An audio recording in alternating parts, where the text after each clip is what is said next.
తమిళనాడు రాష్ట్రంలోని ఒక ప్రభుత్వ కార్యాలయంలో ఒక యువ అధికారి తన ఛాంబర్లో కూర్చొని ఉన్నాడు. ఉదయం 11 గంటల సమయంలో ఓ పెద్దావిడ ఆ అధికారి కూర్చున్న క్యాబిన్ తలుపు తట్టి, "సార్, లోపలికి రావచ్చా?" అని అడిగింది. "ఎస్, కమ్ ఇన్" అని పిలిచాడు. అతడు అస్సలు ఎక్స్పెక్ట్ చేయలేదు తన ఎదురుగా ఓ వృద్ధురాలు నిలబడుతుంది అని. ఆ వృద్ధురాలిని చూసిన ఆ అధికారి, "ఏంటమ్మా, ఏం కావాలి మీకు?" అని అడిగాడు. దానికి ఆ అవ్వ, "సార్, నేను పెన్నులు, ఫైల్స్ పెట్టుకునే పౌచ్లు, కత్తెర్లు, చిన్న నోట్బుక్లు, ఇలా ఆఫీస్కు అవసరమైన స్టేషనరీ వస్తువులు ప్రతి ఆఫీసు చుట్టూ తిరుగుతూ అమ్ముతూ ఉంటాను. మీకు ఏదైనా కావాలా సార్?" అని అడిగింది. "అయ్యో, నాకేమీ వద్దమ్మా, పక్క ఛాంబర్లో ఇంకెవరికైనా కావాలేమో అడిగి చూడండి" అని చెప్పాడు ఆ అధికారి. "అలాగే సార్" అని ఆ అధికారితో ఆ అవ్వ, "సార్, నేను కూడా ఈ ఆఫీసులోనే జూనియర్ అసిస్టెంట్ గా పనిచేశాను. మీలాంటి యువ అధికారులను చూస్తున్నందుకు చాలా సంతోషంగా ఉంది" అని చెప్పింది. దాంతో సదరు అధికారి, "ఓ గ్రేట్, థ్యాంక్ యూ అమ్మా, మిమ్మల్ని చూసినందుకు ఆనందంగా ఉంది. కానీ మీకు పెన్షన్ వస్తుంది కదా అమ్మా, మీరు రిటైర్మెంట్ జీవితాన్ని ఆస్వాదించొచ్చు కదా, ఈ వయసులో ఎందుకిలా కష్టపడుతున్నారు" అని ప్రశ్నించాడు. దానికి ఆ అవ్వ, "నా భర్త 6 సంవత్సరాల క్రితమే చనిపోయాడండి. నా పిల్లలు నన్ను చూసుకుంటారు, కానీ నేను నా కష్టార్జితంతో జీవించాలనుకుంటున్నాను, అందుకే" అని ఆ అవ్వ సమాధానం చెప్పింది. దానికి ఆ అధికారి, "సారీ అమ్మా, టైంకి తిని జాగ్రత్తగా ఉండండి, ఆరోగ్యం కూడా చూసుకోండి" అని సలహా ఇచ్చి ఆమె దగ్గర ఫైల్స్ పెట్టుకునే పౌచ్ ఒకటి కొన్నాడు. దీంతో ఆ యువాధికారికి ధన్యవాదాలు చెప్పి ఆ అవ్వ ఛాంబర్ నుంచి బయటకు వెళ్లిపోయింది. అయితే ఆ అవ్వ అలా బయటకు వెళ్లిందో లేదో, వెంటనే ఆ ఆఫీసు సూపరింటెండెంట్ ఆ యువ అధికారి ఛాంబర్ కు వచ్చి, "ఆమె ఎవరో తెలుసా?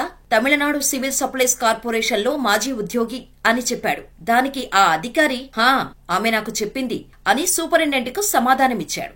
ఆమె కేవలం సివిల్ సప్లైస్ కార్పొరేషన్ లో మాజీ ఉద్యోగి మాత్రమే కాదు, ఆమె పేరు చెల్లాతే. హిస్టరీ సబ్జెక్ట్ లో మాస్టర్ డిగ్రీ పూర్తి చేసి తమిళనాడు గవర్నర్ బన్వారీలాల్ పురోహిత్ చేతుల మీదుగా అవార్డు కూడా తీసుకుంది. అంతేకాదు, ఇప్పుడు మళ్లీ లా కోర్స్ చదువుతోంది అని చెప్పాడు. అంతే, ఆ యువాధికారి ఒక్కసారిగా షాక్ అయ్యాడు. వెంటనే ఆ పెద్దావిడికు అభినందనలు తెలపటం కోసం ఆమెకు ఫోన్ కాల్ చేసి తనకివ్వాలని సూపరింటెండెంట్ ను కోరాడు. కానీ ఆ పెద్దావిడి దగ్గర మొబైల్ ఫోన్ లేకపోవడంతో ఆమె గురించి గూగుల్లో సెర్చ్ చేసి చూసి సంభ్రమాశ్చర్యాలకు గురయ్యాడు ఆ అధికారి. ఎందుకంటే ఆ అవ్వ గురించి తెలుసుకున్న ఎవ్వరైనా షాక్ అవ్వాల్సిందే. ఆమె స్టోరీ అలా ఉంటుంది మరి. చెల్లాతే తమిళనాడులోని ఓ మారుమూల గ్రామంలో ఓ రైతు కుటుంబంలో జన్మించింది. చిన్నప్పటి నుంచి చెల్లాతేకు చదువంటే విపరీతమైన ఇష్టం. గొప్ప చదువులు చదవాలని ఎంతగానో ఆశపడేది. కాని ఇంట్లో పరిస్థితులు మాత్రం వేరేగా ఉండేవి. అమ్మాయిలకు కేవలం అక్షర జ్ఞానం ఉంటే చాలు, పెద్ద చదువులు అక్కర్లేదు అని చెల్లాతే తండ్రి భావించేవాడు. కాని చెల్లాతేకు మాత్రం చదువే లోకం. కష్టపడి చదివి ఊర్లో అందరికంటే మంచి మార్కులు తెచ్చుకుంటే తండ్రి మనసు మార్చుకొని తనను పై చదువుల కోసం చదివిస్తాడని చెల్లాతే భావించింది.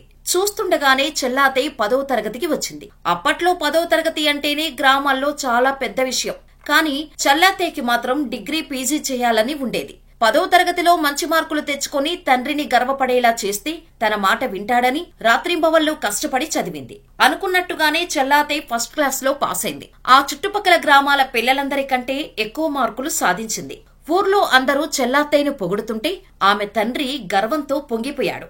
ఉన్నత చదువులు చదివేందుకు తనకు లైన్ క్లియర్ అయినట్టే అని చెల్లాతే కూడా రిలాక్స్ అయింది. తండ్రి కూడా ఫుల్ హ్యాపీగా ఉండటంతో ఇంటర్మీడియట్ చేరటం పక్కా అని డిసైడ్ అయిపోయింది. మంచి కాలేజీ కోసం స్కూల్ టీచర్లను ఆరా తీసింది. చెన్నైలోని రాణి మేరీ కాలేజీ అయితే అమ్మాయిలకు చాలా బాగుంటుందని తెలుసుకుంది. టీచర్ల ద్వారా అప్లికేషన్ తెప్పించుకుంది. దరఖాస్తును పూర్తి చేసి సంతకం కోసం తండ్రి దగ్గరకు వెళ్లింది. అంతే, చెల్లాతే తండ్రి చెలరేగిపోయాడు. ఎవరిని అడిగి అప్లికేషన్ వేస్తున్నావని కేకలు వేశాడు. ఆడపిల్లని 10వ తరగతి వరకు చదివించడమే ఎక్కువ అనుకుంటే ఇంకా పై చదువులు కావాలా అని రెచ్చిపోయాడు. చెల్లాతే తెచ్చిన దరఖాస్తును చించి కాల్చేశాడు. దీంతో చెల్లాతే ఆశలన్నీ ఆవిరైపోయాయి. ఇంతలోనే పెళ్లి అంటూ చెల్లాతే తండ్రి మరో బాంబు పేల్చాడు. పట్టుమని 16 ఏళ్లు నిండకుండానే చెల్లాతేకి పెళ్లి చేసి అత్తారింటికి పంపించి వేశాడు. చూస్తుండగానే 2 కూతుర్లు జన్మించారు. అయినా సరే చెల్లాతేకి చదువుపై ఆశ చావలేదు. ఓ రోజు ధైర్యం చేసి తనకు చదువుకోవాలని ఉందంటూ చెల్లాతే తన భర్తకు మనసులోని మాట చెప్పేసింది. కాని ఆమె భర్త కూడా ససేమిరా అన్నాడు. ఒక పక్క పిల్లలు పెద్దవుతుంటే ఇప్పుడు నువ్వు కాలేజీకి పోతావా అని చీత్కరించుకున్నాడు. ఇంతలో 10వ తరగతి క్వాలిఫికేషన్ తో ఉద్యోగ నోటిఫికేషన్ వెలువడింది. ఉద్యోగం వస్తే డబ్బులొస్తాయి కాబట్టి భర్తే దగ్గరుండి మరీ జాబుకు అప్లై చేశాడు. చెల్లాత్తయ్యకి స్వతహాగా చదువుపై విపరీతమైన ఇష్టం ఉండటంతో కష్టపడి చదివి ఉద్యోగం సాధించింది. తర్వాత చెల్లాత్తయ్య సివిల్ సప్లైస్ కార్పొరేషన్ లో అటెండర్ గా ఉద్యోగంలో చేరింది. ఒక పక్క కుటుంబ బాధ్యతలు, మరో పక్క ఉద్యోగం రెండిటినీ బ్యాలెన్స్ చేసుకుంటూ వచ్చింది. తన మాదిరిగా తన కూతుర్లు కాకూడదని తన భర్తను ఒప్పించి మరీ వాళ్లను బాగా చదివించింది. కూతుర్లకు పెళ్లిళ్లు కూడా చేసింది. ఇంట్లో బాధ్యతలన్నీ తీరేసరికి చెల్లాత్తయ్యకి రిటైర్మెంట్ కూడా అయిపోయింది. చెన్నైలోని గోపాలపురం పౌర సరఫరాల సంస్థ కార్యాలయంలో సూపర్వైజర్ గా పనిచేసి పదవి విరమణ చేసింది. కానీ చెల్లాత్తయ్యకి మాత్రం చదువుపై ఆసక్తి ఏమాత్రం తగ్గలేదు. ఇప్పుడు నాకు 60 సంవత్సరాలు. మీ ఇద్దరికీ పెళ్లిళ్లు చేశాను. భర్తగా మిమ్మల్ని ఎలా చూసుకోవాలో నాకు తెలుసు.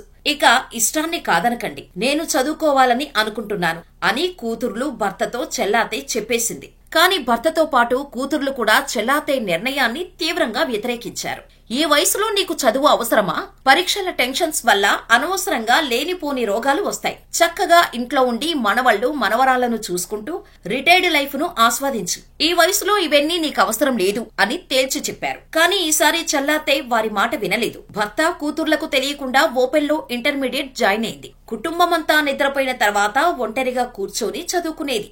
60 ఏళ్ల వయసులో ఓపెన్ ఇంటర్ పాస్ అయింది. ఆ తర్వాత ఓపెన్ లోనే డిగ్రీ కూడా చేరింది. కానీ ఇంతలోనే చెల్లాత్తయ్య జీవితంలో పెను విషాదం చోటు చేసుకుంది. కట్టుకున్న భర్త వృద్ధాప్య రీత్యా అనారోగ్య సమస్యలతో చనిపోయాడు.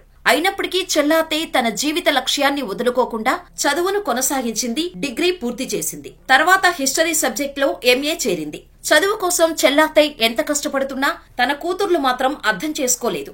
ఆమె చదువుకు అభ్యంతరం చెప్పేవాళ్లు. దీంతో చెల్లాత్తయ్య కూతుర్ల నుంచి పక్కకు వచ్చేసింది.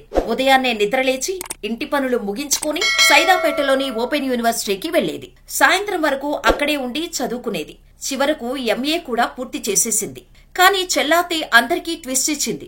ఎంఏతో చదువు ఆపేస్తే తను చెల్లాత్తయ్య ఎందుకు అవుతుంది? అందరికీ జలకిస్తూ 67 ఏళ్ల వయసులో లా చదవాలని నిర్ణయించుకుంది. లా సెట్ కూడా రాసి న్యాయశాస్త్ర పట్టా కోసం ఇప్పుడు కుస్తీ పడుతోంది. చదువుకు వయసు అడ్డంకి కాకూడదు. ముఖ్యంగా ఆడపిల్లలు తప్పకుండా చదువుకోవాలి. చరిత్ర సబ్జెక్ట్ లో ఎంఏ చదివిన నేను ఇప్పుడు లా చేయాలని నిర్ణయించుకున్నాను. నా చదువును కొనసాగిస్తూనే నా కూతుర్ల ప్రేమను గెలుచుకొని వారితో కలిసి జీవించాలని ఉంది. పిల్లలు దూరం పెట్టినా నాలాంటి చదువుకునే వాళ్లకు సాయం చేయాలి అని చెల్లాత్తయ్య తన లక్ష్యాలను చెప్పారు. ప్రస్తుతం చెల్లాత్తయ్య చెన్నైలోని మణిపాకం ప్రాంతంలో నివసిస్తున్నారు. ఇక చెల్లాత్తయ్యకి తన మాతృభాష తమిళమే కాకుండా ఇతర భాషలపై కూడా పట్టుంది. ఆమెకు తమిళంలో పాటు ఇంగ్లీష్ కూడా చదవటం రాయటం వచ్చు. మలయాళం, తెలుగు, హిందీ భాషలు కూడా మాట్లాడగలదు. ఇటీవలే చెన్నైలో తమిళనాడు ఓపెన్ యూనివర్సిటీ స్నాతకోత్సవం నిర్వహించారు. తమిళనాడు గవర్నర్ పన్వరీలాల్ పురోహిత్ అధ్యక్షతన జరిగిన ఈ వేడుకలో 16,897 మంది విద్యార్థులకు డిగ్రీ పట్టాలు, డిప్లొమాలు ప్రదానం చేశారు. డిగ్రీ పట్టా అందుకున్న వారిలో 67 ఏళ్ల చెల్లాత్తయ్య కూడా ఒకరు కావడం విశేషం. కూతుర్లను సైతం ధిక్కరించి మరీ కొనసాగిస్తున్న చదువు. ఎవరిపైనా ఆధారపడకుండా సేల్స్ విమెన్ గా పని. 67 ఏళ్ల వయసులో ఏదో సాధించాలన్న తపనతో చదువే లోకంగా బతుకుతున్న చెల్లాత్తయ్య గురించి మీ అభిప్రాయం ఏంటో మాకు కామెంట్ రూపంలో తెలియచేయండి. వీడియో నచ్చితే లైక్ చేసి ఇలాంటి మరిన్ని ఇంట్రెస్టింగ్ వీడియోస్ మరియు real life motivational success stories కోసం మా ఛానల్ ని వెంటనే సబ్స్క్రైబ్ చేసుకుని పక్కనే ఉన్న బెల్ ఐకాన్ కొట్టేసి నోటిఫికేషన్ ఆన్ లో పెట్టుకోండి.